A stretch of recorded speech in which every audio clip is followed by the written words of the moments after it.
les Allemands voient la région jusqu'au nord de Caen. Les blindés des Alliés seront donc en terrain découvert. Les Allemands installent leur arsenal, qui comprend 72 canons anti-chars de 88 mm, 40 tanks Panther et 80 tanks lourds Tiger. Le Tiger nous terrorisait, et si on devait se battre contre un Tiger, alors on risquait sa vie. L'une des premières choses qu'on a vues en Normandie, ça a été un tank allemand qui avait flambé. On a compris alors qu'on courait un énorme danger, car c'est le sort qui nous guettait un peu plus loin. Même confronté à l'une des plus formidables positions défensives de la Normandie, le 18 juillet, 9 jours après être entré à Caen, les forces britanniques et canadiennes lancent l'opération Goodwood. Les blindés attaquent les Allemands à la crête de Verrières.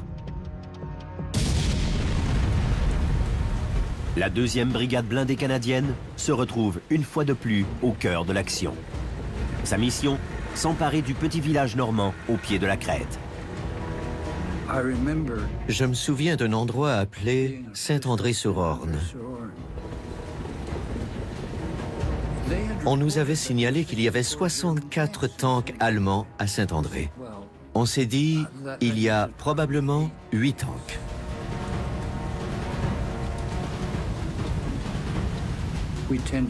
On avait tendance à diviser par 8 ce qu'on nous disait. On s'est dit, par précaution, on va en envoyer 12. Il pleuvait et on ne voyait pas très bien. On avait peine à distinguer quoi que ce soit.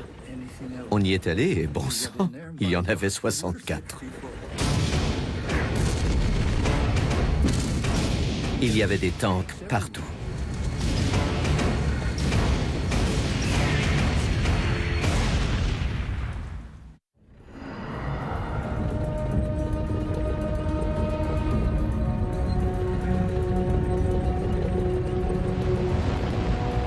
Le 9 juillet 1944, après 34 jours de combat acharnés,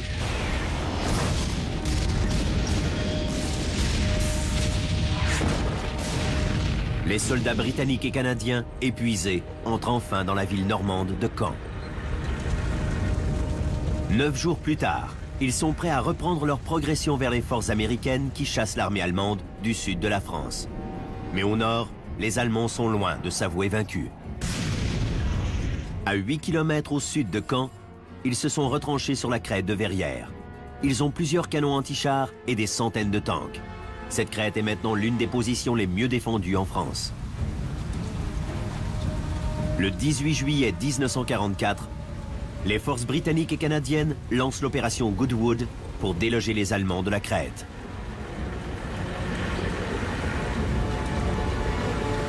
Sur le flanc ouest de l'offensive, les équipages des tanks des fusiliers de Sherbrooke reçoivent l'ordre de s'emparer du village de Saint-André-sur-Orne.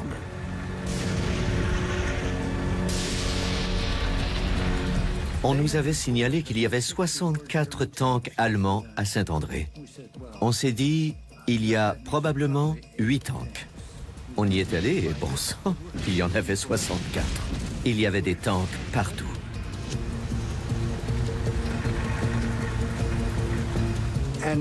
On ne pouvait pas s'organiser pour les attaquer.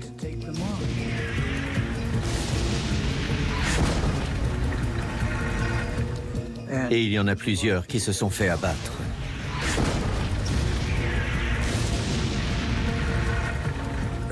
Il pleuvait et on ne voyait pas très bien. On avait peine à distinguer quoi que ce soit. On semblait avoir perdu le contact avec tous les autres. On a jugé préférable de s'abriter et de choisir quelques cibles.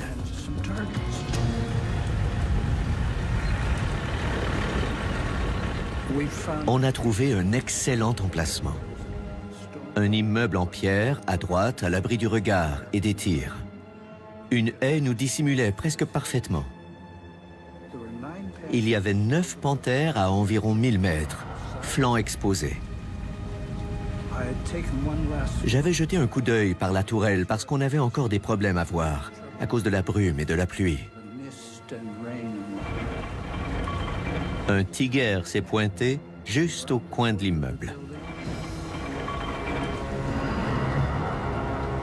Le conducteur a sans doute jugé que c'était un bon emplacement. Et le tank s'est arrêté juste devant nous.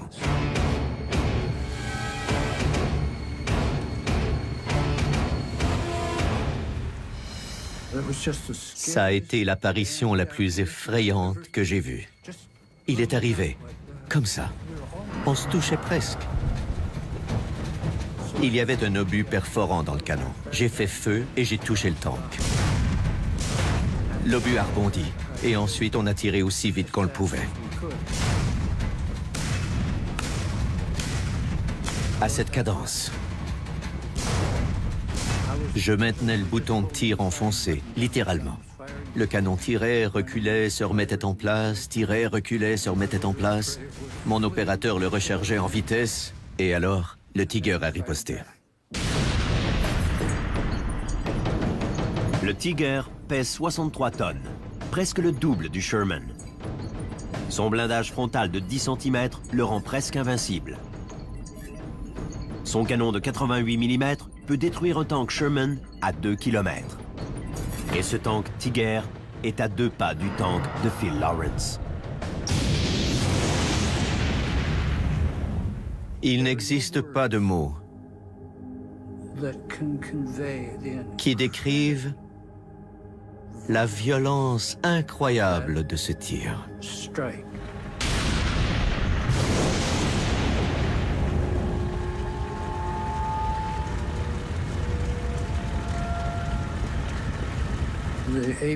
L'obus perforant a touché notre tourelle. Comme si on y avait fait un trou de l'avant à l'arrière avec une torche à acétylène. J'ai dit, chauffeur, marche arrière, à droite, toute. Le co-chauffeur était aux commandes et il n'était pas très bon. Avant de mettre la marche arrière, il a poussé le régime du moteur.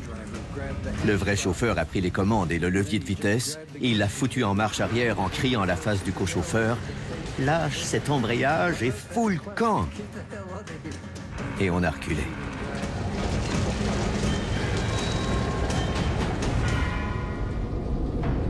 Les fusiliers de Sherbrooke perdent la moitié de leur tank et ils doivent se retrancher. D'autres unités subissent des pertes similaires. L'opération Goodwood est un désastre.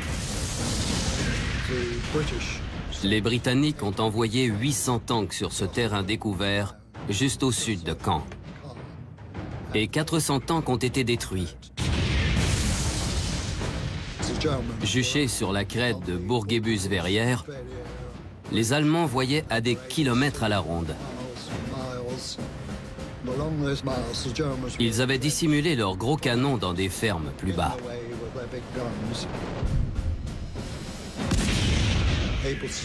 Ils voyaient tout ce qui bougeait et ils pouvaient tout atteindre avec leurs 88 mm, leurs fameux canons anti-chars, qui étaient des canons anti-aériens. Au lieu de tirer sur des avions à 6000 mètres d'altitude, ils tiraient sur nous, à 200 mètres.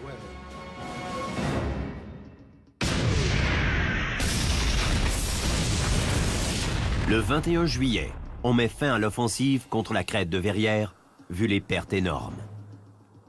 En 4 jours, les Alliés ont perdu plus de 6000 hommes et plus de 300 tanks. Et les Allemands contrôlent toujours la crête. Notre mission était maintenant de gravir cette crête et de trouver un moyen de déjouer cette ligne défensive allemande, dont on croit maintenant qu'elle était l'une des meilleures de la Deuxième Guerre mondiale. Les Alliés désespèrent d'effectuer une percée. Le lieutenant-général canadien Guy Simmons propose un plan audacieux et risqué pour s'emparer de la crête. Selon le plan de Simmons, au nom de code Opération Totalize, 400 tanks vont avancer sur 6 colonnes directement vers les positions défensives allemandes. Pour minimiser l'impact des gros canons allemands, on va attaquer pendant la nuit. Si on demande qu'avez-vous vu, la réponse est simple, rien.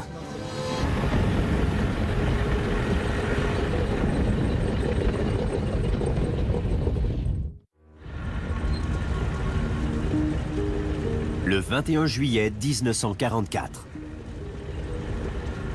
Après avoir subi d'énormes pertes en 4 jours de combats acharnés, les Alliés annulent leur grande offensive blindée visant à éliminer les défenses allemandes bien ancrées à la crête de Verrières.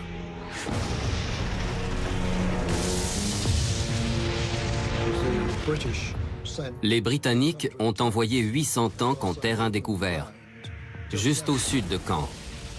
Et 400 tanks ont été détruits. Notre mission était maintenant de gravir cette crête et de trouver le moyen de franchir les lignes allemandes.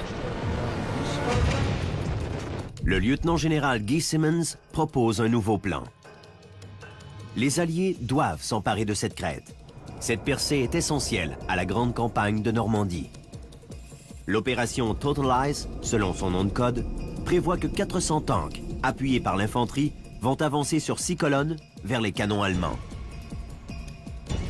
Pour minimiser l'impact des canons, Simmons veut frapper sous le couvert de l'obscurité.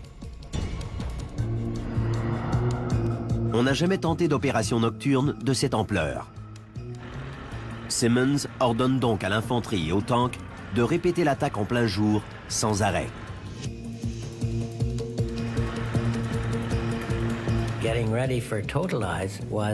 Pour se préparer, pendant environ une semaine, on a étudié comment mener l'opération Totalize. Ils ont pris 1, 2, 3, 4 tanks. Ils ont formé 4 colonnes. Derrière ces 4 tanks, ils en ont mis 4 autres. Puis 4 blindés à fléau et 4 autres blindés. Puis 4 compagnies d'infanterie dans des transports de troupes blindés. Juste des véhicules sur chenilles, pas un seul véhicule sur roue. 23h30, le 8 août. Après un bombardement intensif, l'opération Totalize démarre. 400 tanks britanniques et canadiens rampent dans l'obscurité.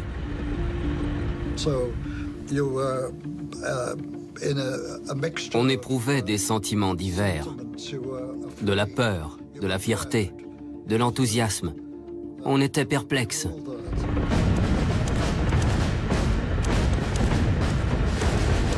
Serrant les rangs, les tanks progressent lentement vers la crête, suivant les lignes des tirs d'obus qui guident chacune des unités vers l'objectif.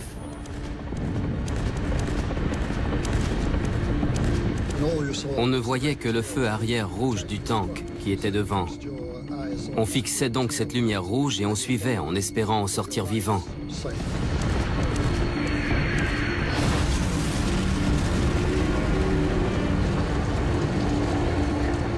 Et ces salauds avaient placé des mines, sachant raisonnablement bien où on était et par où on viendrait les attaquer. C'était le chaos, avec ces éclairs, ça et là, ces obus qui éclataient. On entendait les tirs partout, dans tout ce foutu territoire. Chemin faisant, on a vu quelques Allemands dans des tranchées, mais on nous avait dit de ne pas s'arrêter, de continuer. On voyait un de nos tanks touché par un obus devant. On en voyait un autre s'enflammer, touché lui aussi. On ne savait pas ce qui se passait, on continuait, on continuait.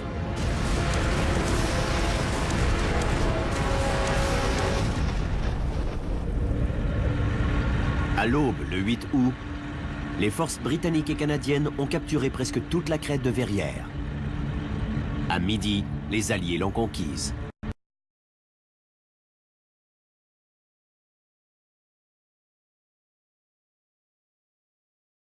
Les forces américaines plus loin au sud. Le 21 août, après 2 autres semaines de combats acharnés, les Alliés encerclent finalement l'armée allemande en Normandie. Les Allemands qui y sont piégés sont une proie facile pour la puissance aérienne supérieure des Alliés.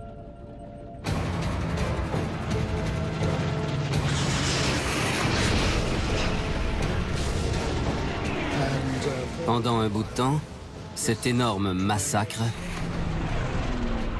il n'y a pas d'autre mot, s'est poursuivi. De plus en plus de bombardiers et de chasseurs bombardiers ont attaqué. Tout autour, la souffrance était accablante. Les réfugiés et les soldats des armées allemandes vaincus regardaient impuissants les bombardiers qui volaient continuellement dans le ciel. Il était inutile de se mettre à l'abri des éclats des bombes et des obus. Concentrés dans un espace aussi restreint, nous étions des cibles uniques dans une vie, offerte à la puissance aérienne de l'ennemi. À chacun de nos pas, l'ombre de la mort nous guettait. Nous étions comme des cibles dans un stand de tir. Il était impossible de nous rater.